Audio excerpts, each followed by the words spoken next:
आप सभी को जय मसीह की। हिंदी चर्च ऑनलाइन की शुभ शुक्रवार की आराधना में आप सभी का स्वागत है। आज का दिन बहुत विशेष है क्योंकि परमेश्वर के एकमात्र पुत्र हमारे उद्धारकर्ता प्रभु यीशु मसीह ने सारी मानव जाति के पापों का मूल्य क्रूस पर अपना प्राण देकर चुकाया। हम सबों को एक नई आशा दी, अनंत जीवन का द्वार खोल दिया। जब हम प्रभु यीशु मसीह की मृत्यु की ओर देखते हैं और उन वचनों की ओर ध्यान लगाते हैं जो प्रभु यीशु मसीह कहते हैं, तो उन वचनों में परमेश्वर का प्रेम दिखाई देता है, उन वचनों में परमेश्वर का अनुग्रह दिखाई देता है। प्रभु यीशु मसीह ने क्रूस पर बलिदान होकर हम मनुष्यों के लिए उद्धार का मार्ग खोला। हमारा परमेश्वर के साथ मेल मिलाप हो गया और हम परमेश्वर की संतान बन गए। आइए हम इस आराधना के लिए परमेश्वर से प्रार्थना करें। हमारे अत्यंत दयालु पिता परमेश्वर, बड़े धन्यवाद और कृतज्ञता के साथ एक मन होकर आपके अनुग्रह के सिंहासन के सामने आते हैं। आपका धन्यवाद करते हैं कि आपने हम पापियों से इतना प्रेम किया कि अपने इकलौते निर्दोष बेटे को हमारे लिए क्रूस पर बलिदान कर दिया। पिता परमेश्वर, आपने अपने पुत्र को इस संसार में भेज दिया कि उसके कोड़े खाने से, उसके मारे जाने से हमारे पापों की क्षमा हमको मिल सके। इसके लिए हम धन्यवाद देते हैं।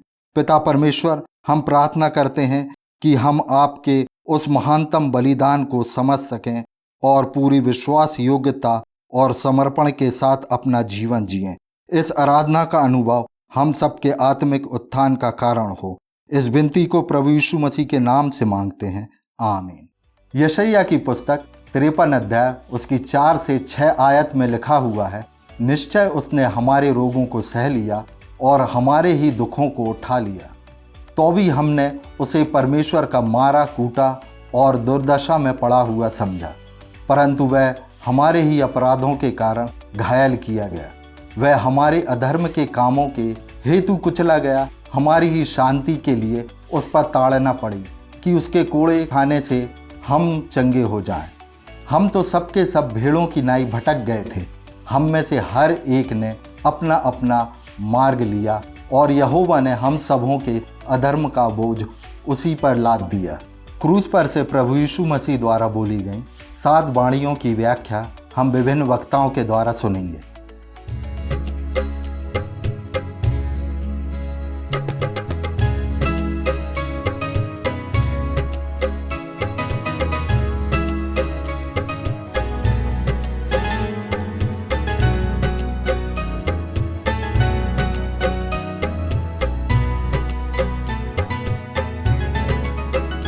सिर्फ एक नजर उठा के देख ले लहू की धारा, सिर्फ एक नजर उठा के देख ले लहू की धारा। तेरे पाप धुल सकेंगे आज ही मसीह के द्वारा, तेरे पाप धुल सकेंगे आज ही मसीह के द्वारा।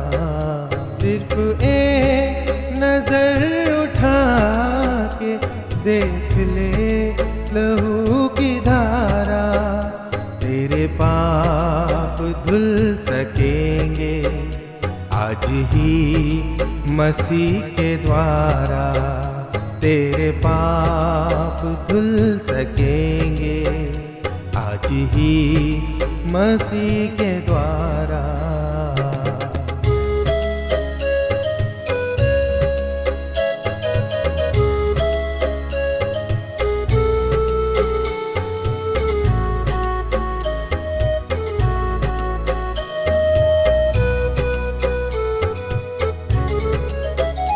तेरी कोशिशों के बदले क्या बता तुझे मिला है, तेरी कोशिशों के बदले क्या बता तुझे मिला है।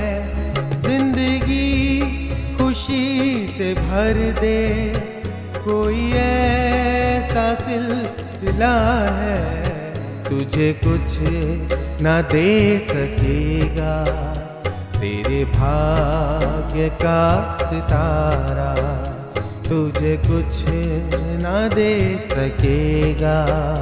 तेरे भाग्य का सितारा सिर्फ एक नजर उठा के देख ले लहू की धारा। तेरे पाप धुल सकेंगे आज ही मसीह के द्वारा। तेरे पाप धुल सकेंगे आज ही मसीह के द्वारा।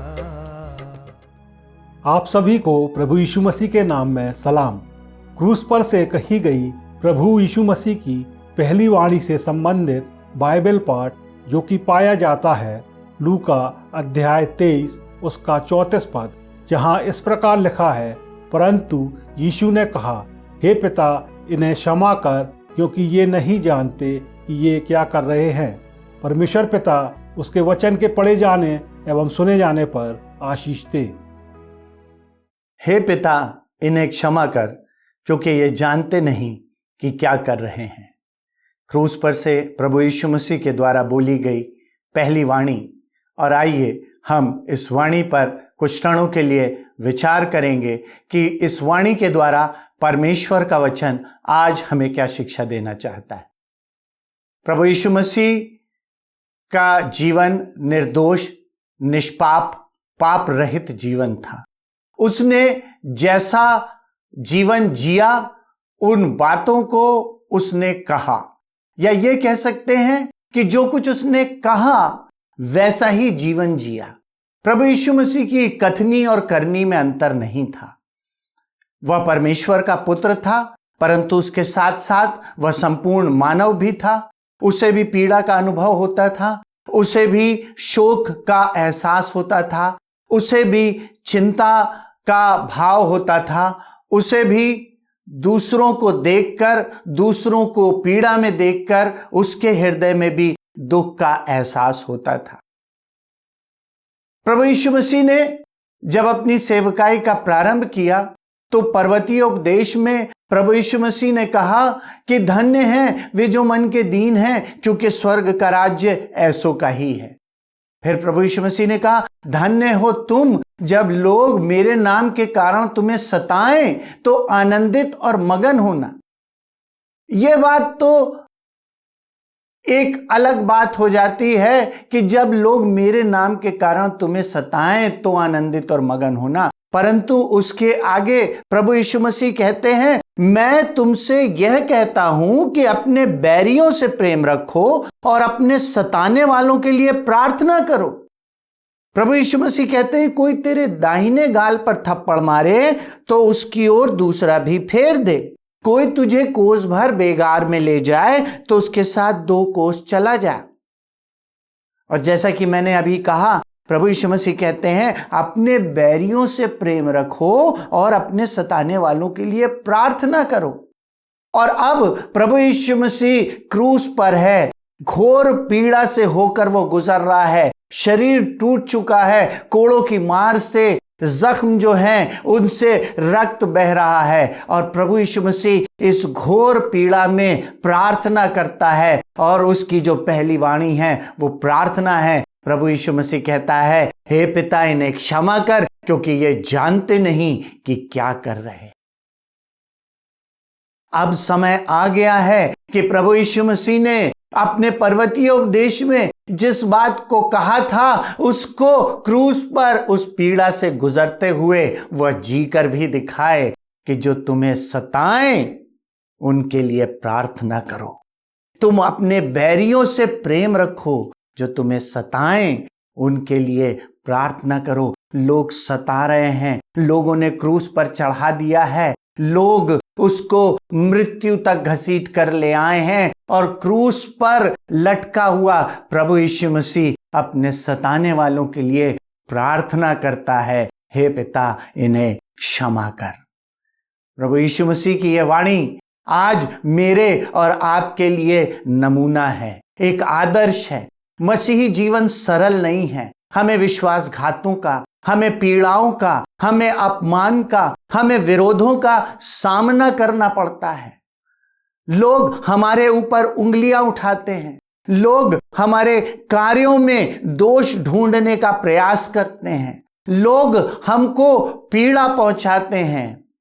और जब हम ऐसी हालातों से होकर गुजरें तो जो हमें सताते हैं, जो हमारे खिलाफ खड़े हैं, प्रभु यीशु मसीह की यह प्रार्थना हमारे सामने उदाहरण रखती है कि हमें अपने सताने वालों के लिए प्रार्थना करना है।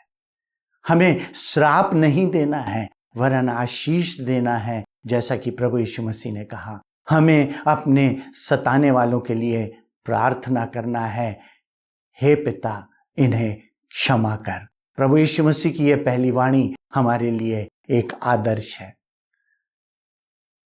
उसी के साथ एक और प्रमुख बात है जो हमें अपने जीवनों में ध्यान रखनी है कि प्रभु यीशु मसीह की यह वाणी हमारे लिए एक चुनौती है कि हम अपना जीवन इस प्रकार जिएं जिसमें अपने सताने वालों के लिए प्रार्थना का भाव हो, जिसमें अपना विरोध करने वालों के लिए प्रार्थना की प्रमुखता हो, बदला लेने की भावना ना हो, परंतु उनको भी परमेश्वर अपना अनुग्रह प्रदान करे, उनको भी परमेश्वर उनके उस पाप से छुड़ाए, उनको भी दोष मुक्त करे, उनके जीवन में भी परमेश्वर परिवर्तन लेकर आए।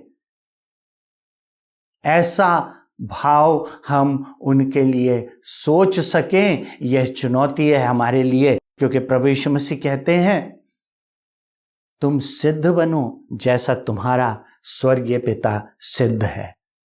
प्रभु यीशु मसीह की वाणी ये हमारे लिए आज एक आदर्श है कि हम भी प्रभु यीशु मसीह के समान अपना जीवन जिएं, जैसा कहें, जैसा हमारे बोलचाल हो, जैसी हमारी बात हो, वही हम जीकर भी दिखाएं। और प्रभु यीशु मसीह की ये वाणी हमारे लिए चुनौती है कि यदि हमको स्वर्गीय पिता की संतान ठहरना है, यदि हमको सिद्धता की ओर बढ़ते जाना है, तो हमारे जीवनों में अपने विरोधियों के प्रति, अपने सताने वालों के प्रति भी प्रेम का भाव हो। वो जो हम पर चोट पहुंचाते हैं, जो हमारे खिलाफ खड़े हैं, उनके लिए भी हम प्रार्थना कर सकें, हम कह सकें कि हे पिता इन्हें क्षमा कर, क्योंकि ये जानते नहीं कि क्या कर रहे हैं। क्रूस पर से कही गई प्रभु यीशु मसीह की दूसरी वाणी से संबंधित बाइबल पाठ जो कि पाया जाता है लूका अध्याय 23 उसका 42 और 43 पद, जहाँ इस प्रकार लिखा है, तब उसने कहा, हे यीशु, जब तू अपने राज्य में आए तो मेरी सुधि लेना। उसने उससे कहा, मैं तुझसे सच कहता हूँ कि आज ही तू मेरे साथ स्वर्ग लोक में होगा। परमेश्वर पिता उसके वचन के पढ़े और सुने जाने पर आशीष दे। आमीन। अभी आपके सामने दूसरी बारी पढ़ी गई। इसके बारे में हम जब बात करते हैं तो सबसे पहली बात जो दिमाग में आती है कि एक व्यक्ति है जो मृत्यु के कगार में है, और एक व्यक्ति है जो जानता है कि उसका जीवन समाप्त होने वाला है। वो जानता है कि किस प्रकार से उसने अपना जीवन जिया है, और इस क्षण में वो एक निर्णय लेता है। हम जानते हैं कि जब व्यक्ति मृत्यु के पास आता है तो उसकी सोच, उसकी समझ बदल जाती है। अगर हमसे आज पूछा जाए, जब हम जीवित हैं, स्वस्थ हैं, कि आपको क्या चाहिए, तो आप बहुत सारी बातें मांगेंगे, बहुत सारी चीज़ों को मांगेंगे कि काश ये सारी बातें हो जाएं, काश ये सारी चीज़ें मिल जाएं मुझे। पर जब मृत्यु के पास इंसान होता है तो वो चीज़ें मांगता नहीं, बस वो एक बात को चाहता है कि एक खास चीज़ उसको मिल जाए। वो हमेशा या तो होते हैं परिवार के लोग, कोई एक ऐसा व्यक्ति जो बहुत प्रिय हो, तो सारी बातें जो सिमट के आती हैं वो रिश्तों पे आ जाती हैं, वो व्यक्ति पे आ जाती है, वो धन दौलत शोहरत सब चले जाता है। जब इंसान मृत्यु के पास होता है तो सिर्फ व्यक्ति को ढूंढता है जिससे वो सबसे ज़्यादा प्रेम करता हो, जिसको सबसे ज़्यादा वो चाहता हो। और क्या चाहते हैं उसके अलावा कि हम शायद बच जाएं, हमारा जीवन बचाया जाए, हम फिर से जीवित रह सकें और लोगों के साथ अपना समय गुजार सकें। यहाँ इस व्यक्ति को मालूम है कि मृत्यु को मैं प्राप्त करने वाला हूँ, पर वो ये नहीं मांगता कि मैं जीवित रहूँ। वो ये नहीं बोलता कि जो आखिरी में इंसान जो पूछता है कि मेरे प्रिय लोग कहाँ हैं, उनको मैं देख सकूँ। पर वो इतना कहता है कि जब तू अपने राज में होगा मेरी सुधि लेना, एक आशा नजर आती है इस बात की कि ये जो संसार है ये स्थायी नहीं है और इसके परे भी कुछ है। किसको समझ में आता है? एक व्यक्ति जो डाकू है, जिसने लूटपाट करी है, बुरे काम किए हैं, इतने बुरे काम किए हैं कि क्रूस पर लटकाया गया है। वो उसके शब्दों में आशा नजर आती है कि एक ऐसी बात है कहीं ना कहीं जिसके द्वारा मैं फिर से एक ऐसा जीवन पाऊंगा जो इसके परे होगा। कितनी बड़ी बात है ये। अगर आप जानते हैं कि जो उम्मीद होती है वही जिंदगी को जीवित रखती है। जो इंसान कैंसर से जूझता है उसके अंदर उम्मीद बनी रहती है तो कैंसर से लड़ सकता है, पर जो उम्मीद खो देते हैं वो कैंसर से पहले उम्मीद से मारे जाते हैं। जो उम्मीद है, जो आशा है एक और जीवन की, वो हमें इन संसार के सारे दुख को सहने का साहस देती है। ये संसार अच्छा नहीं है। संसार में तकलीफ है, दुख है, धोखा है, छल है, कपट है, पर उसके बावजूद भी हम यहां जीते हैं। हम उन लोगों के बीच में रहते हैं जिन्हें हमारे लिए बुरा किया है, और जब ये बातें हमारे जीवन में होती तो हमें लगता है हम यहां जीवित क्यों रहें, ऐसे लोगों के बीच में क्यों रहें। निराशा आती है, हताशा आती है, पर हम जानते हैं कि प्रभु यीशु मसीह में हमें एक नया जीवन मिलेगा। हमने जो पद पढ़ा है लूका 23, उसके कुछ पहले एक और पद है जो 19 में पाया जाता है, 19, 41, 42, पर हम 42 है जो उसको मुख्य रूप से पढ़ेंगे। उसमें लिखा है, और कहा, क्या भला ही होता कि तू ही इस दिन के कुशल की बातें जानता, परंतु अब वे तेरे आंखों से छिप गई हैं। ये प्रभु यीशु मसीह ने यरूशलेम के लिए कहा था, और इसी वाणी के पहले प्रभु यीशु मसीह ने कहा था क्या कि इन्हें क्षमा कर, क्योंकि ये नहीं जानते ये क्या करते हैं। क्यों कहा था? क्योंकि ये नहीं जानते हैं क्या हो रहा है। ये जितनी कुशल की बातें थी इनकी आंखों से छिपी हुई थी। पर आप सोचें, एक मुजरिम, एक डाकू, उसके आंखों से बात छिपी नहीं हुई है। वो प्रभु यीशु मसीह में नया जीवन देख सकता है। वो प्रभु यीशु मसीह में नया जीवन देख सकता है, क्योंकि बात यह है कि हमारी आंखें धुंधली हैं, क्या हम सही में साफ देख सकते हैं। दुख की बात तब यह होती है कि जब हम वचन को जानते हैं, हम प्रार्थना करते हैं, हम चर्च को जाते हैं, उसके बावजूद भी हमारी आंखें धुंधली होती हैं। हम संसार की बातों में दब जाते हैं और वो भविष्य जो उज्जवल है, जो नए जीवन का है, उस तरफ नहीं देख पाते हैं। अगर आप मेरे साथ निकालिए यूहन्ना, मत्ती, मरकुस, लूका, यूहन्ना 11, 25 से 26, जिसमें इस प्रकार लिखा है, यीशु ने कहा, पुनरुत्थान और जीवन मैं ही हूं। जो कोई मुझ पर विश्वास करता है वह यदि मर भी जाए तो भी जिएगा, और जो कोई जीवित है और मुझ पर विश्वास करता है वह अनंत काल तक ना मरेगा। क्या तू इस बात पर विश्वास करती है? ये पूछता है प्रभु यीशु मसीह हमसे। वो कहता है पुनरुत्थान और जीवन मैं ही हूं। तो आज के दिन हम जो इसको पढ़ते हैं, हमें नजर आता है एक व्यक्ति है जिसने कहा कि तू जो अपने राज में होगा मेरी सुधि लेना। प्रभु यीशु मसीह कहते हैं आज ही तू मेरे साथ होगा। वो आशा क्या हमारे जीवन में भी है कि संसार के बोझ के नीचे हम दब चुके हैं, इन संसार की निराशा के अंदर हम दब चुके हैं, और जो उम्मीद की लौ थी वो भी बुझने को है। अगर ऐसा है तो इस बात को आप जाने कि एक व्यक्ति जो वचन को नहीं जानता, जिसने यीशु मसीह से उसके पहले मुलाकात नहीं करी होगी कभी, उसके जीवन में उम्मीद है। मृत्यु के क्षण में उम्मीद है कि इसके परे भी कुछ है। हमारे दिल में प्रभु यीशु मसीह है, हमारे मन में प्रभु यीशु मसीह है, और वो निरंतर इस बात को बताता है कि मुझ में आशा रखो, क्योंकि इसके परे एक जीवन है जो मैं तुम्हें देने जाऊंगा।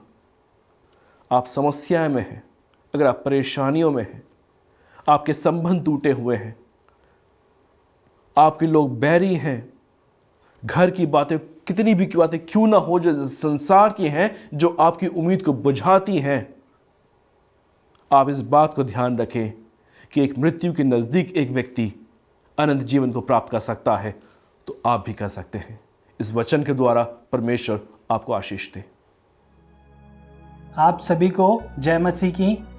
तीसरी वाणी से संबंधित बाइबल पाठ जो कि पाया जाता है यूहन्ना अध्याय 19 उसका 25 से 27 पद पर, जहां इस प्रकार लिखा है, यीशु के क्रूस के पास उसकी माता और उसकी माता की बहन मरियम क्लोपस की पत्नी और मरियम मगदलिनी खड़ी थी।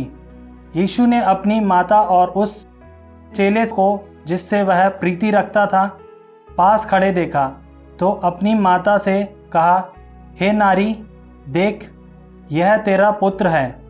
तब उसने चेले से कहा, यह तेरी माता है, और उसी समय से वह चेला उसे अपने घर ले गया।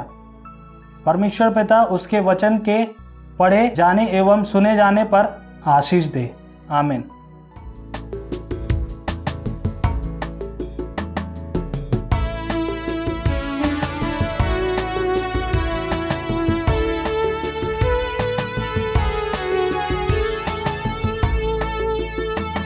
यीशु क्रूस पर मारा है, उसकी ही प्रशंसा हो, वो मेरा साथी हुआ है, उसकी ही प्रशंसा हो, है प्रभु यीशु दयावान, और कैसा मीठा उसका नाम, वो मुझको जीवन दान, उसकी ही प्रशंसा हो, तू किया मेरा सारा पाप, उसकी ही प्रशंसा हो, मिटाया मेरा सब संताप, उसकी ही प्रशंसा हो, है प्रभु यीशु दयावान, और कैसा मीठा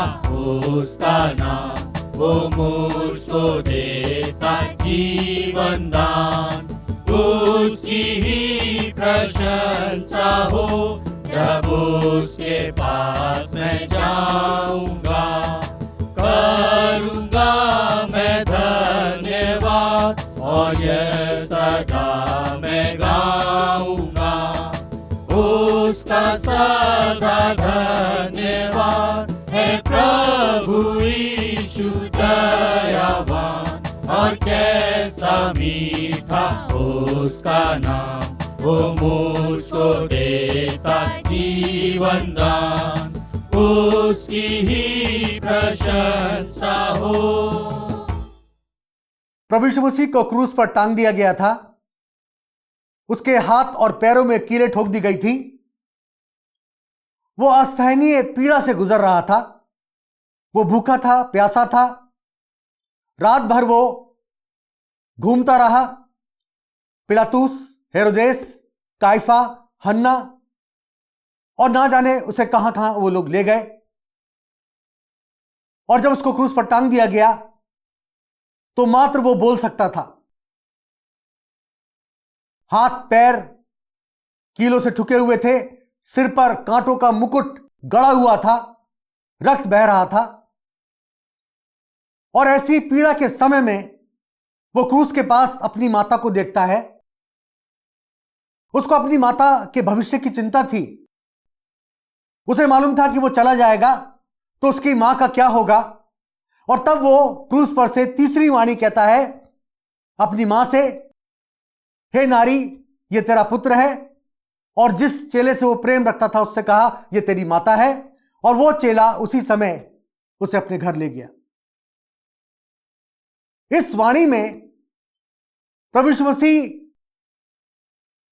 के जीवन से एक बात जो हमारी शिक्षा के लिए स्पष्ट होती है, वो ये कि प्रभु यीशु मसीह अपने उत्तरदायित्व के प्रति, अपनी जिम्मेदारियों के प्रति सचेत था, और एक जिम्मेदारी जो उसकी मां की थी उसको पूर्ण करना था। और तब वो यह उत्तरदायित्व अपने प्रिय शिष्य को देता है और उससे कहता है, ये तेरी माता है। इसका अर्थ यह है कि तुझको मेरी माता के भविष्य में उसकी देखभाल करना है, उसके भोजन का प्रबंध करना है, उसके रहन सहन को देखना है। प्रभु यीशु मसीह ने अपने उत्तरदायित्व को सदैव पूर्ण किया। और आज इस वाणी से हमारे लिए 3 बातें सामने आती है जो हमारी शिक्षा के लिए हैं। पहली बात, क्या हम अपने उत्तरदायित्व को पूर्ण करते हैं? और जो पहला उत्तरदायित्व हमारा है वो ये कि जो परमेश्वर जिसने हमारी रचना की है उसके प्रति हमारा क्या उत्तरदायित्व है। प्रभु यीशु मसीह सदैव अपने पिता के प्रति आज्ञाकारी रहा, उसकी बातों को मानता रहा, उससे प्रार्थना करता रहा। पहाड़ों पर जाकर रात रात भर उसने प्रार्थना की, अपने पिता से बातें की। हम अपने इस उत्तरदायित्व को क्या पूर्ण करते हैं? क्या परमेश्वर का स्थान हमारे जीवन में सर्वप्रथम है? क्या हम अपने पिता को पहला स्थान देते हैं? हम उससे प्रार्थना करते हैं, हम उसके प्रति आज्ञाकारी हैं, हम उसके वफादार हैं। प्रभु यीशु मसीह अपनी इस जिम्मेदारी को पूर्ण करता है। वो पिता से अपने संबंध को सदैव बनाकर चलता रहा। क्या हम इस काम को करते हैं? क्या जिसने हमको रचा है हम उसके चरणों में बैठते हैं, हम उसकी स्तुति करते हैं, हम उसकी आराधना करते हैं? क्या हम इस उत्तरदायित्व को पूर्ण कर रहे हैं? दूसरी शिक्षा जो इस वाणी से हमको मिलती है सीखने को, अपने परिवार के प्रति, अपने जो माता पिता हैं, जो घर के लोग हैं, उनके प्रति हमारा क्या उत्तरदायित्व है। प्रभु यीशु मसीह को मालूम था वो चला जाएगा और उसकी जो मां है वो अकेली रह जाएगी। कौन उसके भोजन का प्रबंध करेगा? कौन उसके रहन सहन को देखेगा? क्या हम अपने परिवार के प्रति इन उत्तरदायित्व को समझते हैं? क्या हम समझते हैं कि हमारे परिवार में जो हमारे लोग हैं, हमारे माता पिता हैं, हमारे बच्चे हैं, हम उनके प्रति क्या उत्तरदायित्व निभा रहे हैं? हमारे बच्चे किस राह पर जा रहे हैं, क्या हमको इसका ध्यान है? हमारी मां, हमारा पिता अभाव में है, अकेले हैं, क्या हम उनकी चिंता करते हैं? क्या हम उनके पास जाते हैं? क्या हम उनसे बातें करते हैं? क्या हम उनकी आवश्यकताओं की पूर्ति करते हैं? हमारा उत्तरदायित्व क्या है? क्या हम इस बात को समझते हैं या उनको ऐसे ही छोड़ देते हैं? जो परिवार का मुखिया है उसका कर्तव्य है कि अपने परिवार का सही पालन पोषण करे और परिवार को सही दिशा में लेकर जाए। प्रभु यीशु मसीह ने अपने इस उत्तरदायित्व का पूरी तरह पालन किया, अपनी मां की जिम्मेदारी अपने प्रिय शिष्य को दी।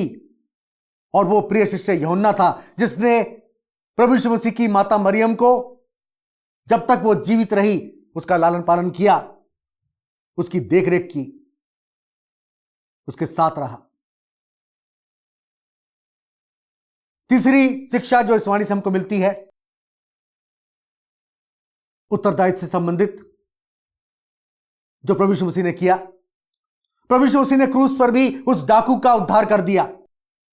जो काम पिता ने दिया था उद्धार का, उसको वो क्रूस पर भी करता रहा। क्या हम अपने कामों के प्रति पूर्ण रूप से जिम्मेदार हैं? क्या हम जो भी काम करते हैं उसके प्रति जो हमारा उत्तरदायित्व है उसको पूर्ण करते हैं?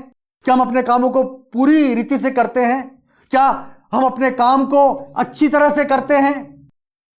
क्या हमारे कामों में परफेक्शन है कि लोग हमारे कामों को देखकर कहें यह इनका काम है, ये काम पूरा करते हैं, इनके काम से लोगों को लाभ होता है, जहां ये काम करते हैं वहां उनके कामों के कारण इनका नाम ऊंचा होता है? क्या हम अपने कामों के प्रति जिम्मेदार हैं, उत्तरदायित्व पूर्ण करते हैं अपने कामों को पूर्ण करते हैं या कामों को टाल देते हैं? हमको विचार करना है, हमको सोचना है। प्रभु यीशु मसीह ने जो ये वचन कहे क्रूस पर से, ये हमारी शिक्षा के लिए है। ये वचन हमको प्रेरणा देते हैं, ये वचन आज भी हमारे जीवन में कार्य करते हैं। तो 3 बातें मैंने आपके सामने रखी कि क्या परमेश्वर के प्रति जो हमारा उत्तरदायित्व है, जिम्मेदारी, उसको हम पूर्ण करते हैं? क्या परिवार के प्रति जो हमारी जिम्मेदारी है, उत्तरदायित्व है, उसको हम पूर्ण करते हैं या नहीं करते? और क्या जो हमारे काम है उसके प्रति हम वफादार हैं, विश्वास योग्य है? क्या हम अपने काम को ईमानदारी से पूर्ण करते हैं? इन वाणियों से, इन वचनों से परमेश्वर आपको आशीष दे। आप सभी को जय मसीह की चौथी वाणी से संबंधित बाइबल पाठ जो कि पाया जाता है मत्ती उसका 27वां अध्याय 45 और 46 पद पर, जहां इस प्रकार लिखा है, दोपहर से लेकर तीसरे पहर तक उस सारे देश में अंधेरा छाया रहा। तीसरे पहर के निकट यीशु ने बड़े शब्द से पुकार कर कहा, एली एली लमा शबक्तनी, अर्थात हे मेरे परमेश्वर तूने मुझे क्यों छोड़ दिया। परमेश्वर पिता उसके वचन के पढ़े जाने और सुने जाने पर आशीष दे। आमीन। क्रूस पर से प्रभु यीशु मसीह के द्वारा कही गई ये चौथी वाणी, हे मेरे परमेश्वर तूने मुझे क्यों छोड़ दिया।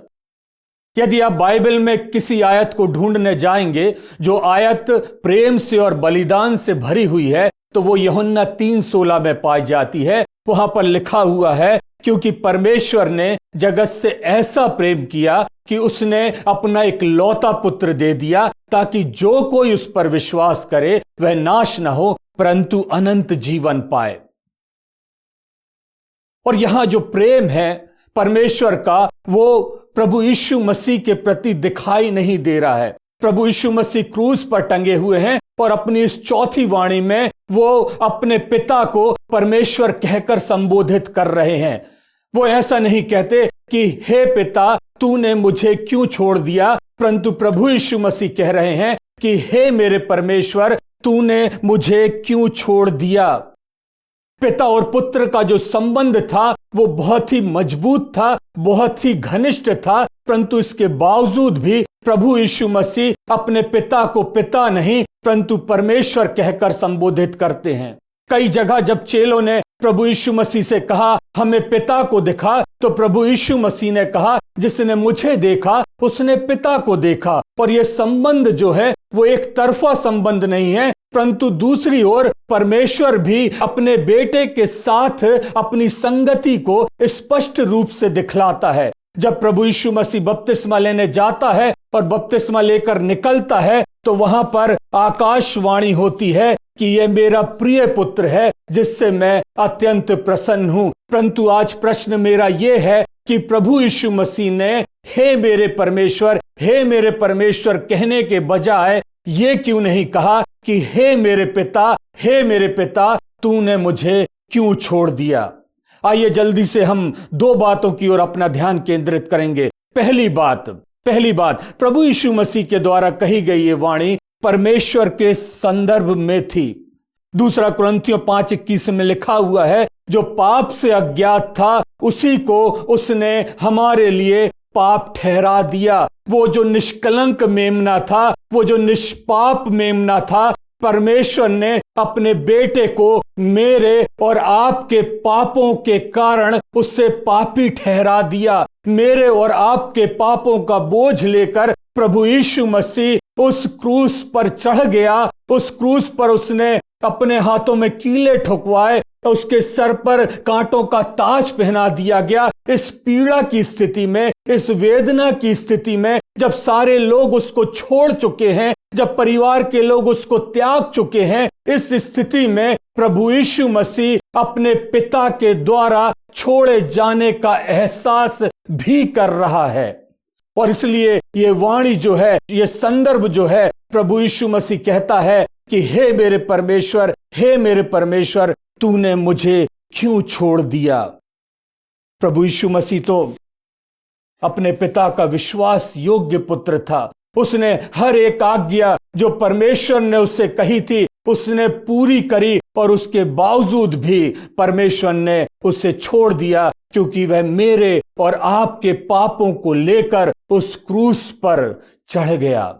ये जो पहली वाणी थी, ये वाणी परमेश्वर के संदर्भ में कही गई थी। दूसरी वाणी प्रभु यीशु मसीह ने मनुष्यों के संदर्भ में कही। लूका 9:58 में यीशु मसीह कहते हैं, लोमड़ियों के भट्ट और पक्षियों के बसेरे हैं, परंतु मनुष्य के पुत्र को सिर धरने तक की जगह नहीं। लोमड़ियों के भट्ट और पक्षियों के बसेरे हैं, परंतु प्रभु यीशु मसीह को सिर रखने तक की जगह नहीं है। आज इस क्रूस पर प्रभु यीशु मसीह त्यागा हुआ महसूस कर रहा है। आज प्रभु यीशु मसीह अपनों से त्यागा हुआ महसूस कर रहा है। आज प्रभु यीशु मसीह चेलों के द्वारा त्यागा हुआ महसूस कर रहा है, और उस प्रेम को, उस त्याग को जो उसने उन लोगों के लिए किया था, जिसको उसने चंगाई दी थी, जिसको उसने छुटकारा दिया था, जिनको उसने बड़ी बीमारियों से बचाया था, और यहां तक कि मृतकों को भी जिंदा कर दिया था,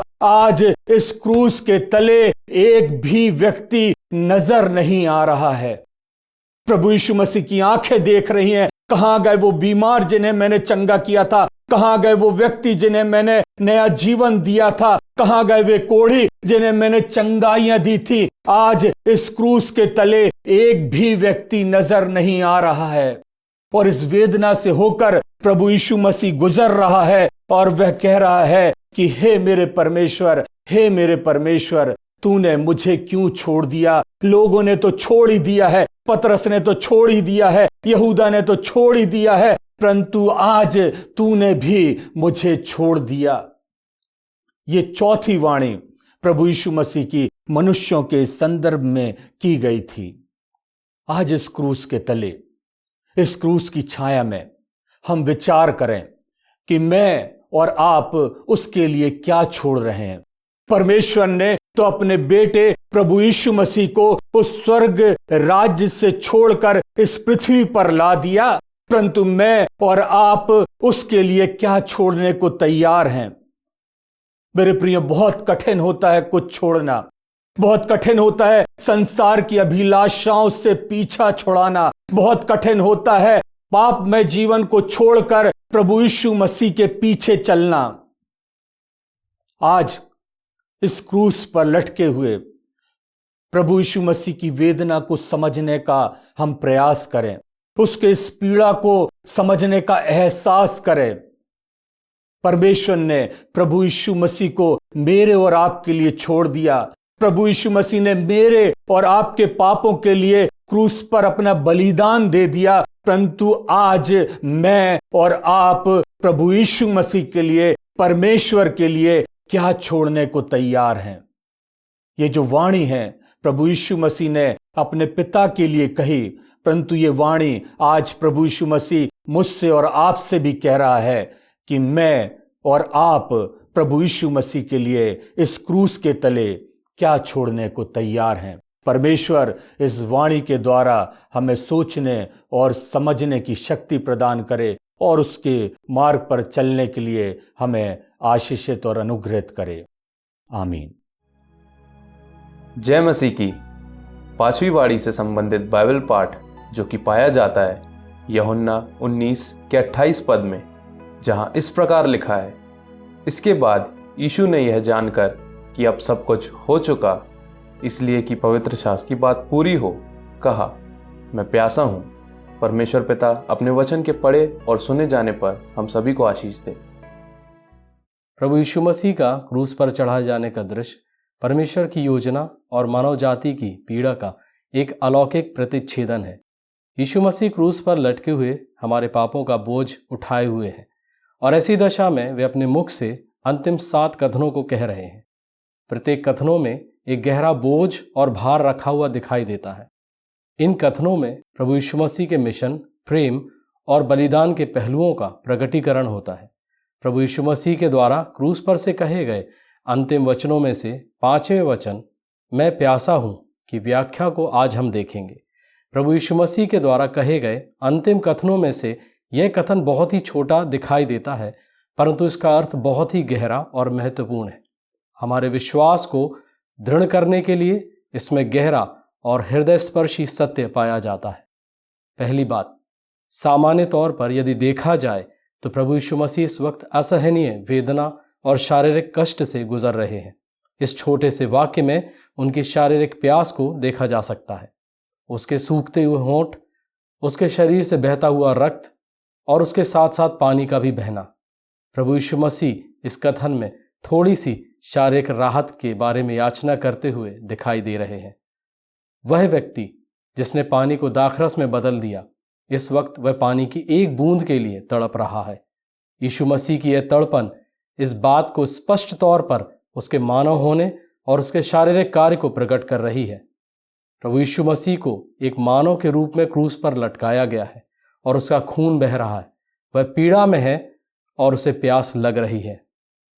दूसरी बात, यीशु के अवतरित होने का भेद। यूहन्ना अपने सुसमाचार में यीशु के द्वारा पानी के विषय में बातचीत करने का वर्णन लिख रहा है। वह सामरी स्त्री के साथ यीशु मसीह की बातचीत को भी पुनः स्मरण कर रहा है। यूहन्ना के 4 अध्याय में यीशु मसीह जीवन के जल के बारे में सामरी स्त्री से बात करता है। उस स्थान पर यीशु सामरी स्त्री से उसे जीवन का जल देने को कह रहा है, परंतु अब यहाँ पर क्रूस पर वह स्वयं ही प्यासा है। मानव बना हुआ देहधारी हुआ वचन आज मानविक कमजोरी का अनुभव कर रहा है। जिसने महासागरों, नदियों, समुद्रों की रचना की, वह आज पानी की एक बूंद की मांग कर रहा है। इस दृश्य से हम उसके 100% मानव होने के और परमेश्वर के मानव रूप में देह धारण करके आने के कार्य को देख सकते हैं। तीसरी बात, भविष्यवाणियों का पूर्ण होना। यीशु मसीह के प्यासा होने की भविष्यवाणी एक प्राचीन भविष्यवाणी को पूर्ण करती है। यह भजन संहिता उसके 69वें अध्याय की 21वीं आयत में मिलती है, जहां पर इस प्रकार से लिखा हुआ है, लोगों ने मेरे खाने के लिए इंद्रायण दिया और मेरी प्यास बुझाने के लिए मुझे सिरका पिलाया। यह कथन इस बात का प्रत्यक्ष प्रगटीकरण है कि यीशु मसीह पीड़ा के इस समय में भी परमेश्वर के वचन के अनुसार ही कार्य कर रहा है। उसके शरीर की पीड़ा और आत्मा की कराहना को पहले से ही लिखा गया था और इसे स्वीकार भी किया गया। यह प्यास की कराहना एक संयोग मात्र नहीं था, बल्कि इसमें भविष्यवाणियों का पूरा किया जाना आवश्यक था। चौथी बात, कार्यों और शब्दों से सुसमाचार का प्रचार करना। सेंट फ्रांसिस ऑफ असीसी का एक प्रसिद्ध कथन है, हर समय सुसमाचार प्रचार करो और आवश्यकता पड़ने पर शब्दों का इस्तेमाल करो। Preach the gospel all the time, use words only when necessary. प्रभु यीशु मसीह पर केंद्रित जीवन ही हमारे मुंह के शब्दों से कहीं अधिक सुसमाचार की गवाही देता है। क्रूसीकरण की घटना में क्रूस के मार्ग की ओर जाते हुए, क्रूस के पास पहुंचते हुए, क्रूस पर लटके हुए यीशु के कथन, उसके शब्द सीमित थे, परंतु उसकी वेदना, उसके कष्ट और उसकी असहनीय पीड़ा एक शक्तिशाली गवाही दे रहे थे। प्रभु यीशु मसीह ने क्रूस पर इसका उदाहरण दिया। उसकी पीड़ा ही उसका सुसंदेश या कहा जाए तो सुसमाचार था और उसके कथन बहुत ही संक्षिप्त थे, फिर भी उनके कथनों का अत्यधिक महत्व था। 7 कथन, परंतु सभी सटीक कथन थे। उसमें से यह कथन कि मैं प्यासा हूं सुसमाचार की संक्षिप्त घोषणा के स्वरूप में था। 5वीं बात, 2 कथनों में संपूर्ण सुसमाचार, मैं प्यासा हूं। इस कथन का छोटा स्वरूप इसके हल्के या महत्वहीन कथन होने का नहीं दर्शाते हैं, परंतु इसमें उद्धार का भाव व सार शामिल था। इन शब्दों में हम यीशु मसीह की मानवता को, उसकी शारीरिक आवश्यकताओं तथा सीमाओं को समझ सकते हैं। यीशु की दिव्यता को आत्मिक प्यास बुझाने वाले मसीहा के रूप में देख सकते हैं। यीशु के द्वारा उद्धार के पीड़ादायक कटोरे को स्वेच्छा से पीने की इच्छा को भी हम देख सकते हैं। जब हम इस 5वें क्रूस पर कहे गए कथन को और उसकी व्याख्या को सुनते हैं, तो यह मसीह के प्रति हमारे प्रेम और हमारे लिए किए गए उसके बलिदान के अर्थ को भी और अधिक गहराई से हम समझ सकें। उसकी यह प्यास मात्र पानी की ही नहीं थी, परंतु हमारी आत्माओं को बचाने की प्यास थी। वह हमें संपूर्णता से प्रेम करता है, हमारी चाह रखता है और नहीं चाहता कि कोई भी व्यक्ति नाश हो, परंतु सभी लोग अनंत जीवन को पाएं। परमेश्वर करे कि हम उसकी इस प्यास को अपनी धार्मिकता से, परमेश्वर की आज्ञा पूर्ण करने से, उसके वचन के अनुसार जीवन जीने से तथा हर समय सुसमाचार प्रचार करने एवं आत्माओं को बचाने के द्वारा बुझा सकें। हमारे कार्य और हमारा व्यवहार सुसमाचार को प्रकट करे और इसके द्वारा परमेश्वर की महिमा हो। हम कह सकें कि परमेश्वर के अनुग्रह, उसकी दया और उसके प्रेम का मैं प्यासा हूँ। मैं प्यासा हूँ प्रभु यीशु मसीह के आलिंगन का, उसके स्पर्श का और उसकी आशीषों का। प्रभु हम सभी को उसकी अनंत आशीषों से परिपूर्ण करें। धन्यवाद आप सबों को। जय मसीह की।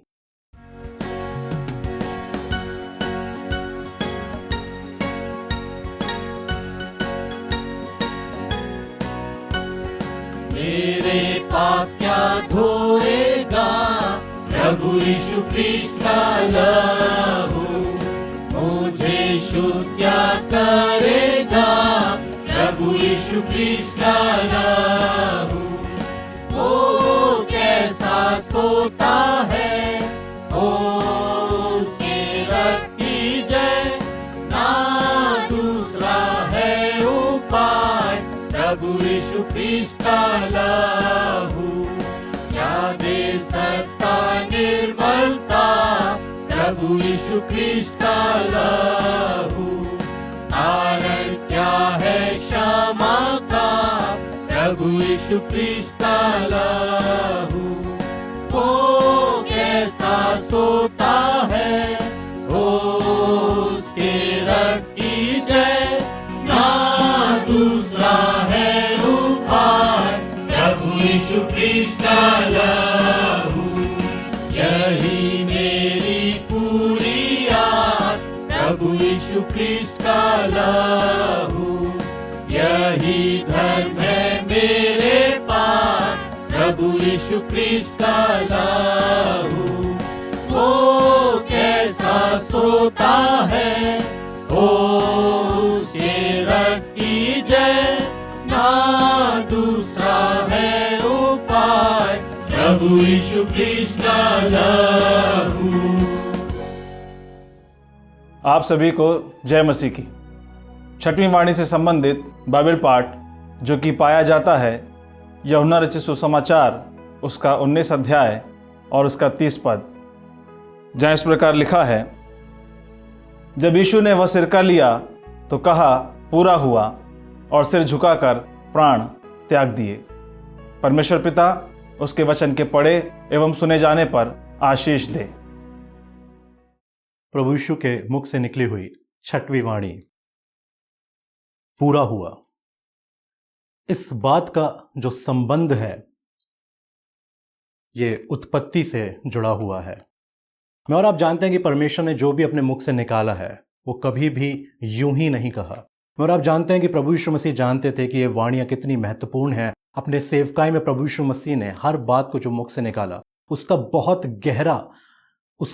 गहरा मतलब हुआ करता था। और आज मैं और आप जब पढ़ते हैं तो मैं और आप इस बात को समझ पाते हैं जब पवित्र आत्मा उन भेदों को खोलता है। जब मैं और आप इस बात को पढ़ते हैं कि प्रभु यीशु मसीह ने कहा पूरा हुआ, तो किस विषय में वो बात कर रहा था, क्या पूरा हुआ था? क्या मैंने और आपने कभी इसको वचन से जानने की कोशिश करी है?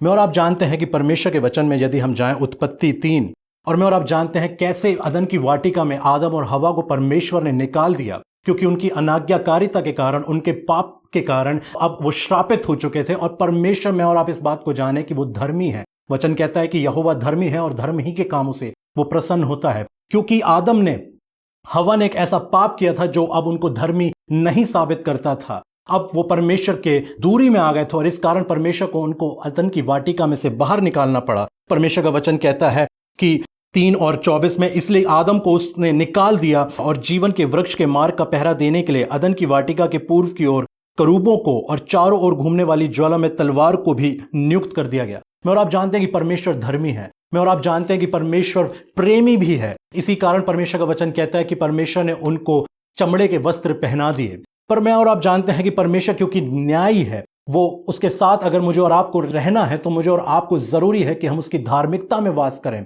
और मैं और आप जानते हैं कि किस तरह से उनके निकाले जाने के बाद जब मनुष्य जाति का जीवन आगे बढ़ा तो परमेश्वर ने हमें व्यवस्था दी ताकि हम धर्मी ठहराए जाएं। पर व्यवस्था इतनी खरी थी कि कोई भी व्यक्ति, कोई मनुष्य उसको पूरा कर धर्मी साबित नहीं हो सकता था। और फिर मैं और आप देखते हैं कि परमेश्वर का इकलौता पुत्र पृथ्वी पर उतरता है और वो इस जगत में आता है और वो एक ऐसा जीवन जीता है जो निष्पाप होता है, निष्कलंक होता है। वो जो धर्मी, एकमात्र धर्मी था, वो मेरे और आपके लिए अधर्मी ठहराया गया। और मैं और आप देखते हैं कि आगे जब प्रभु यीशु मसीह क्रूस पर ये वाणी को कहते हैं पूरा हुआ, तो वो ये बात को कह रहा था कि पूरा हुआ मनुष्य को धर्मी ठहराने का कार्य, ताकि वो परमेश्वर के साथ फिर से उसकी संगति में रह सके। परमेश्वर से वो कह रहा था कि तेरा न्याय का कार्य, जो न्याय मनुष्य जाति को सामना करना था, आज वो मेरे ऊपर है, और अब तेरा न्याय का भी जो वो कार्य पूरा हो चुका है, मनुष्य को धर्मी ठहराए जाने का कार्य पूरा हो चुका है।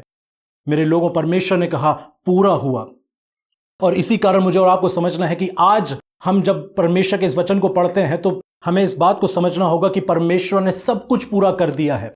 लोग आज डिप्रेस्ड हैं, लोग आज बीमारी में हैं, लोग आज तंगी में हैं, और हमें ऐसा लगता है कि अभी हम परमेश्वर को पुकारेंगे और वो नीचे उतर के फिर से कार्य करेगा। उसने अपना पवित्र आत्मा मुझे और आपको ऑलरेडी दे दिया है। उसने ऑलरेडी इस बात को कह दिया कि तुम्हारी शर्मिंदगी को उठाने का कार्य पूरा हो चुका है। आज समस्या यह है कि लोग वचन को जानते नहीं हैं, वचन को पढ़ते नहीं हैं, और इसी कारण अक्सर जिंदगी परेशानियों से घिरी रहती है। क्या मैंने और आपने इस बात को नहीं देखा?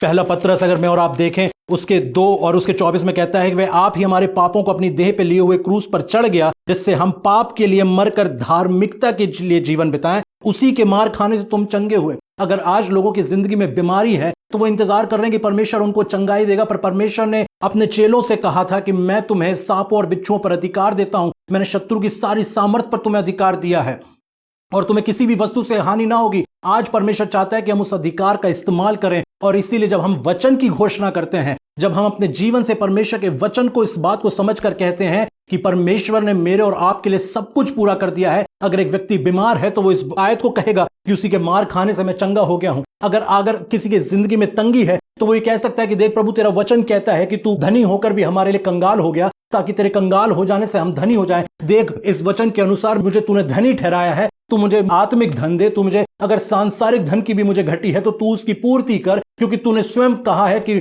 अब तुम धनी हो चुके हो। अगर कोई व्यक्ति डिप्रेशन में है तो वचन कहता है, यशायाह 53 में मैंने और आपने पढ़ा, उसी के मार खाने से हम सब चंगे हुए, हमारी शांति के लिए उस पर ताड़ना पड़ी।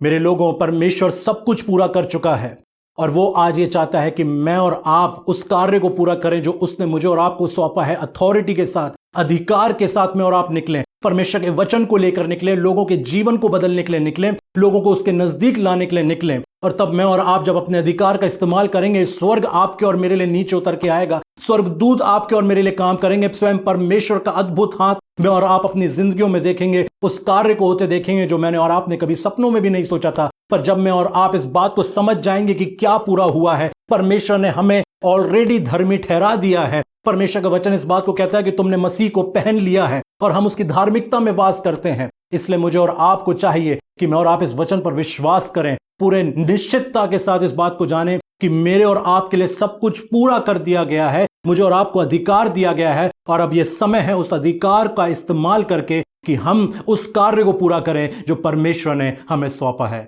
परमेश्वर हम सबों को आशीष दे। आप सभी को जय मसीह की।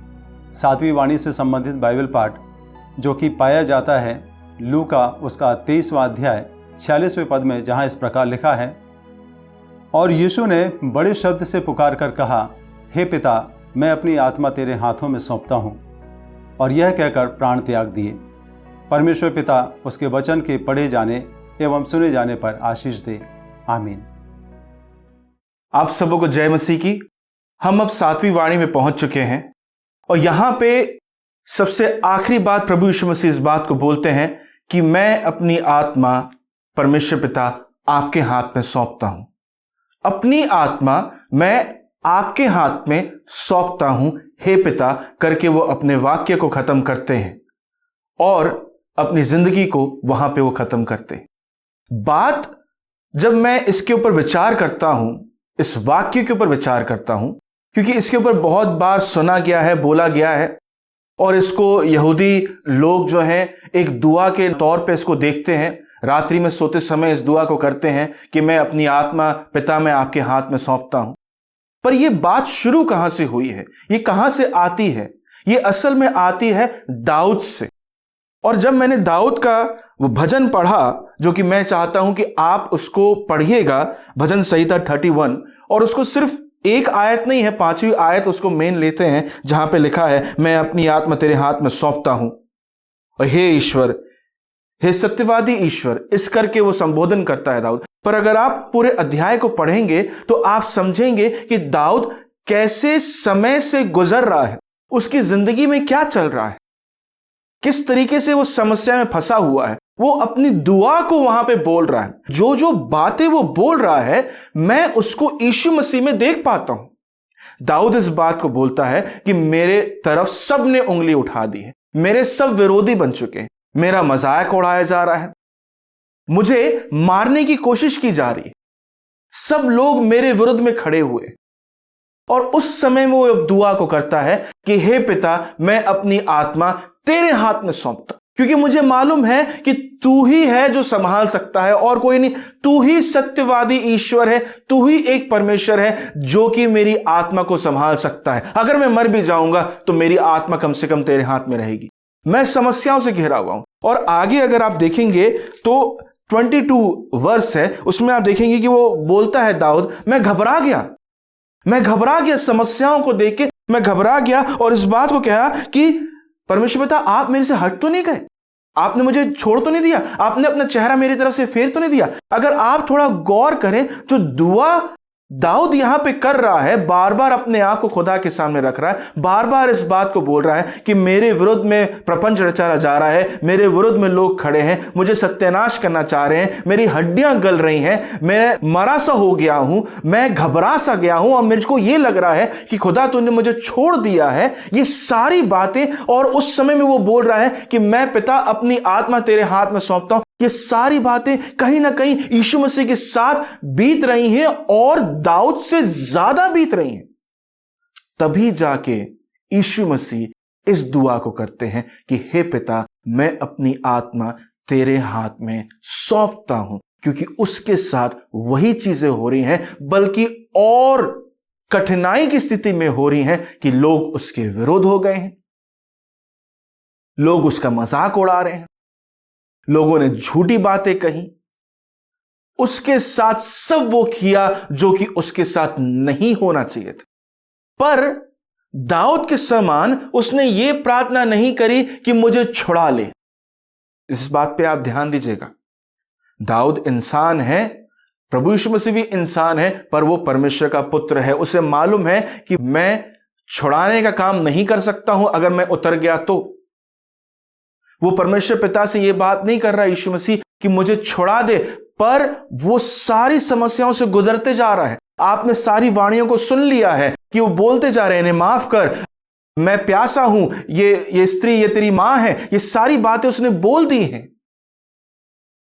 पर वो वहां पे छुड़ाने की बात नहीं कर रहा जैसे दाऊद कर रहा है, पर वो यहां पे क्या बोलता है कि मैं सब चीज सहने के लिए तैयार हूं और खुदा, मैं अपनी आत्मा तेरे हाथ में सौंपता हूं। इसका मतलब दाऊद के जैसे प्रभु यीशु मसीह इस बात को बोल रहा है, खुदा बाप, जो समस्या आ रही है, जो सामने समस्या में झेल रहा हूं, मैं सब चीज झेलने के लिए तैयार हूं और अपनी आत्मा मैं देने को तैयार हूं। अब आप इस बात को थोड़ा समझिएगा, आत्मा देने को तैयार हूं, क्योंकि आप वचन में इस बात को देखते हैं, आप यूहन्ना की पत्री में इस बात को देखते हैं, क्योंकि प्रभु यीशु मसीह इस बात को बोलते हैं, मेरे पास अधिकार है कि मैं अपनी आत्मा रख सकता हूं और मैं अपनी आत्मा दे सकता हूं। यीशु मसीह के पास अधिकार है, यीशु मसीह के पास अधिकार था, वो क्रूस पे लटका हुआ सब चीज कर सकता था, पर उसने नहीं किया। उसने वो किया जो उसका पिता चाहता था कि उसके पिता को महिमा मिले और मैं और आप उद्धार पा सकें। आप यूहन्ना 17 में जाएंगे, उसके 4 से 5 में देखेंगे, वो इस बात को बोलता है। और अंत में जो बात समझने की है वो ये है कि खुदा यीशु मसीह इस बात को बोलते हैं, मैं अपनी आत्मा देने के लिए तैयार हूं खुदा, क्योंकि मुझे मालूम है कि जब तक मैं अपनी आत्मा दूंगा नहीं, इन लोगों की आत्माओं का उद्धार नहीं हो पाएगा। तो आज के दिन इस 7वीं वाणी से हमको और आपको इस बात को समझना है कि यीशु मसीह ने अपनी आत्मा सौंप दी, जिससे कि मेरी और आपकी आत्मा बच सके। और उसने किसी और को नहीं सौंपी, उसने खुदा को सौंपी, क्योंकि उसे मालूम है कि वही है जो मुझे वापस जलाएगा और उसी महिमा में खड़ा करेगा जैसे सृष्टि के पहले थी, वचन में लिखा हुआ है वैसा। और जब आत्मा सौंपी, भूंडोल हुआ, सब अस्त व्यस्त हो गया। क्यों? क्योंकि वो सबसे कठिन चीज थी जो यीशु मसीह ने करी और परमेश्वर पिता ने उसको ग्रहण करा, जिससे कि आपकी और मेरी आत्मा को जो है उद्धार मिल सके। तो मैं और आप इस बात से क्या सीखते हैं? मैं और आप इस बात से इस बात को सीखते हैं कि जैसे यीशु मसीह ने अपनी आत्मा को सौंप दिया, मुझे और आपको भी अपनी आत्मा को सौंपना है, जिससे कि हम यीशु मसीह के सदस्य बन सकें और उस उद्धार में शामिल हो सकें। आप सबों को जय मसीह की।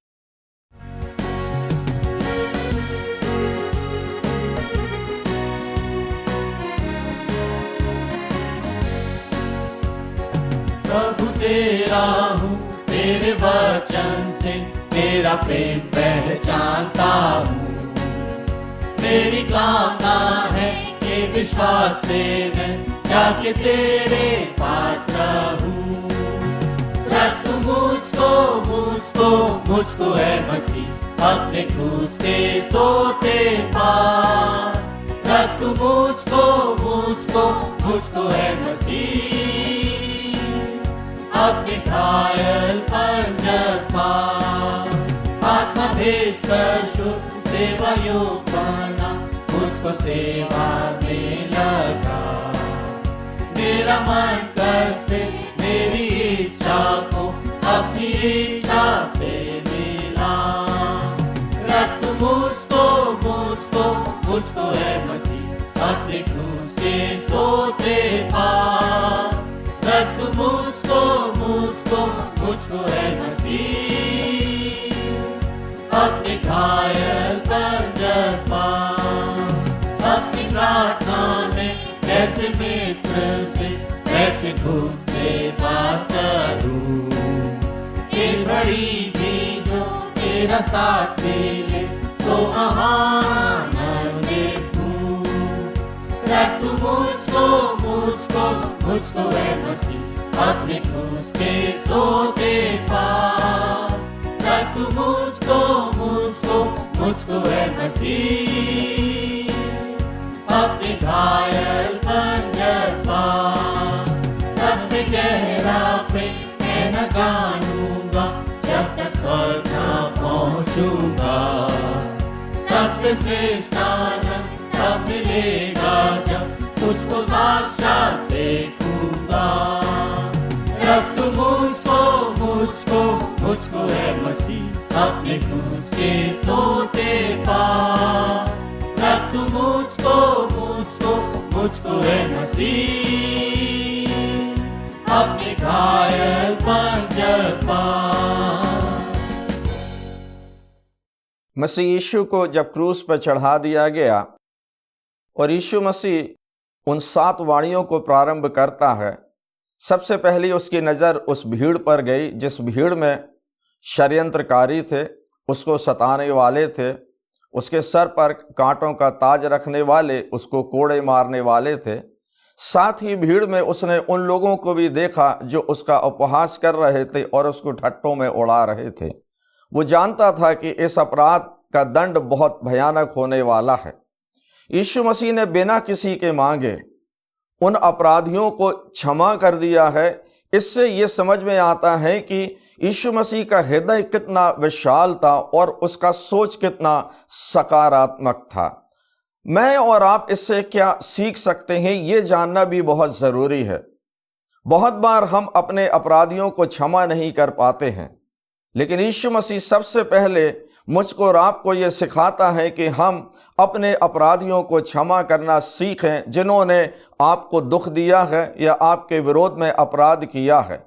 भारतीय सभ्यता में क्षमा को दान कहा गया है, इसलिए क्षमा दान कहा जाता है। जब आप दूसरे के अपराधों को क्षमा करेंगे तो परमेश्वर आपके भी अपराधों को क्षमा करेगा। और अगर आप दूसरे के अपराधों को क्षमा नहीं करेंगे और जब आप परमेश्वर के पास में जाएंगे तो आप उम्मीद नहीं कर सकते हैं कि वो आपके अपराधों को क्षमा करे। यीशु मसीह के दोनों ओर 2 अपराधियों को टांगा गया था और उन लोगों को ये माना जाता था कि ये बहुत ही खतरनाक अपराधी होते थे, क्योंकि उन्हें क्रूस पर चढ़ाए जाने की आज्ञा दी जाती थी। एक अपराधी यीशु मसीह का उपहास कर रहा था और उससे कह रहा था, यदि तू परमेश्वर का पुत्र है तो नीचे उतर आ। दूसरे अपराधी ने उसको डांटा और कहा, हम तो अपने अपराधों की सजा भुगत रहे हैं, इसने कुछ नहीं किया। एक बात जो उस अपराधी ने कही वो बहुत सोचने वाली है। उसने यीशु मसीह से कहा, जब तू अपने राज में आए तो मुझे याद करना। यह समझ में आता है कि यह व्यक्ति कहीं ना कहीं यीशु मसीह के संपर्क में रहा है। ऐसा माना जाता है कि यह वो अपराधी है जो समाज में रहता था। यीशु मसीह की बातों को उसने सुना भी, समझा भी, लेकिन अपराधों से वो छूट नहीं पाया। लेकिन अब उसे समझ में आ रहा है कि उसके पास में एक ऐसा शख्स क्रूस पर चढ़ाया गया है जिसको पाप क्षमा करने का अधिकार है और जिसके पास में स्वर्ग राज का अधिकार भी है। वो यीशु मसीह से उस अपराध से बचाने की कोशिश नहीं करता या ये नहीं कहता कि आप मुझे इस अपराध से, इस दंड से बचा ले, लेकिन वो कह रहा है, मरने से पहले मैं ये चाहता हूं कि मैं स्वर्ग राज में प्रवेश करूं। मेरी और आपकी इच्छा, सबसे बड़ी इच्छा यही होना चाहिए कि हम यीशु मसीह के पास इस निवेदन को लेकर जाएं कि प्रभु अपने स्वर्ग राज में आप मुझे जगह दें। यीशु मसीह का ध्यान अब अपनी मां की तरफ जाता है। वो उसकी सांसारिक मां थी, फिर भी यीशु मसीह उस रिश्ते को निभाता है। वो जिस काम के लिए आया था उस काम को वो पूरा करता है, परंतु वो मरियम जो उसकी सांसारिक मां थी उसके दुख को समझ सकता था। यह बड़ी अजीब सी बात है कि एक व्यक्ति जो क्रूस पर चढ़ा हुआ है, जिसके हाथ और पैरों में कील ठोक दी गई है, जिसके सर पर कांटों का ताज है, जिसको कोड़े लगाए गए हैं, वो अपने दुखों पर ध्यान देने के बदले दूसरों के दुखों पर ध्यान दे रहा है। और यह सिर्फ यीशु मसीह ही कर सकता था। यीशु मसीह अपने मां के दुख को समझ रहा और ना सिर्फ समझ रहा लेकिन उसे दूर करने का प्रयास भी करता है। वो मरियम से कहता है कि देख तेरा बेटा। वो यूहन्ना की तरफ इशारा करके कहता है ये है तेरा बेटा, और वो यूहन्ना से कहता है ये है तेरी माता। वचन में लिखा है कि यूहन्ना उसी समय से मरियम को अपने घर में लेकर चला गया है। जब मैं और आप दुख में होते हैं तो हम अपने बारे में सोचते हैं, हम अपने दुखों के बारे में लोगों को बताना चाहते हैं, लेकिन यीशु मसीह मुझको और आपको यह सिखाता है कि दुखों में रहते हुए भी हम दूसरे के दुखों के बारे में सोचने की कोशिश करें, और अगर हमसे हो सकता है तो हम उनके दुखों को दूर और कम करने की कोशिश भी करें। यीशु मसीह का ध्यान अब अपनी तरफ जाता है। उसे ऐसा लगता है कि परमेश्वर ने उसको छोड़ दिया है। वो ये कहता है कि हे मेरे परमेश्वर, तूने मुझे क्यों छोड़ दिया है। ये बात तो सच है कि यीशु मसीह ना केवल पाप के बोझ को उठाकर सलीब पर चढ़ा था, लेकिन उसे पाप ठहराया गया था। वास्तव में ये परमेश्वर ने उसको इसलिए छोड़ दिया था कि वो शैतान को एक पूरा अवसर दे रहा था, क्योंकि अदन की वाटिका में शैतान ने पहले आदम को बहकाया, गिराया और अपना गुलाम बना लिया। यीशु मसीह को अंतिम आदम कहा गया है। पहला कुरिन्थियों 15:45 में पौलुस कहता है यीशु मसीह अंतिम आदम है। ये अंतिम आदम की आखिरी लड़ाई थी। शैतान अपना पूरा जोर लगा सकता है कि वो इस आदम को हरा दे। यीशु मसीह इस बात को समझ रहा है कि परमेश्वर का पास से चला जाना एक खालीपन को जाहिर करता है। मैं और आप इस बात का ध्यान रखें कि वो खालीपन हमारी जिंदगी में होना नहीं चाहिए।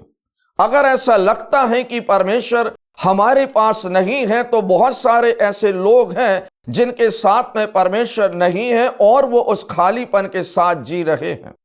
जब परमेश्वर नहीं होता है तो हम शैतान का आसान शिकार बन जाते हैं।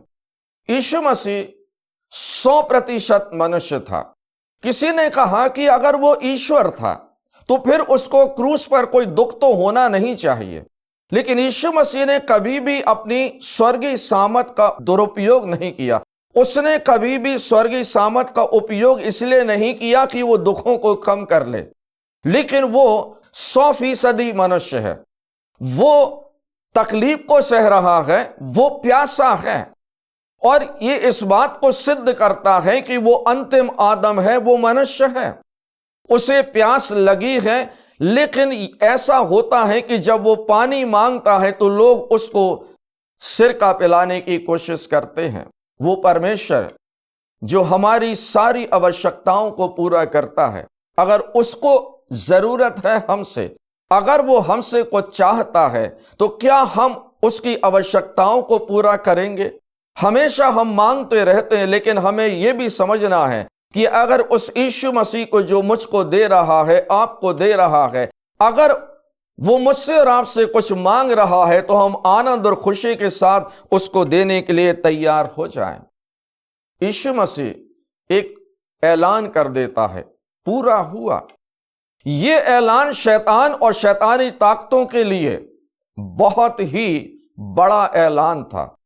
यीशु मसीह जिस कार्य के लिए आया था कि वो शैतान को पैरों के तले कुचले, वो शैतान के राज का अंत करे, वो लोगों के उद्धार का काम करे, और यीशु मसीह ने देखा चंद पल उसके पास में बचे हैं और उसने कहा पूरा हुआ, यानी उद्धार का काम पूरा हुआ है, शैतान को पराजित करने का काम पूरा हुआ है।